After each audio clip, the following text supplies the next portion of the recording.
गणेशोत्सवाच्या पार्श्वभूमीवर श्री गणेश विसर्जन मिरवणुकीदरम्यान डॉल्बी सिस्टीम व लेझर लाईटचा वापर नागरिकांच्या आरोग्यावर दुष्परिणाम करणारा ठरू शकतो। या अनुषंगाने जिल्ह्यातील अनेक नागरिक, ज्येष्ठ नागरिक, विविध सामाजिक संघटना यांनी जिल्हाधिकाऱ्यांकडे निवेदने सादर केली होती।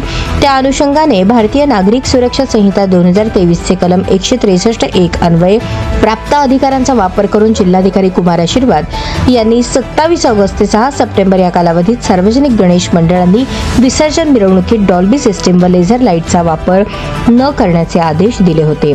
परंतु जिल्हाधिकारी सोलापूर यांच्या आदेशाविरोधात योगेश पवार यांनी दिवाणी न्यायाधीश वरिष्ठ स्तर सोलापूर यांच्या कोर्टात स्टे मागितला होता व जिल्हाधिकारी यांनी गणेश विसर्जन मिरवणुकीत डॉल्बी सिस्टीम व लेझर शोला घातलेली बंदी बेकायदेशीर असल्याने त्याला कोर्टाने स्थगिती देण्याबाबत याचिका दाखल केली होती।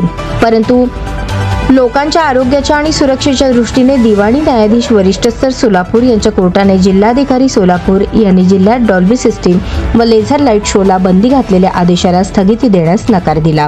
त्यामुळे जिल्हाधिकारी आशीर्वाद यांनी 27 ऑगस्ट ते 6 सप्टेंबर या कालावधीत जारी केलेले बंदी आदेश कायम राहणार आहेत।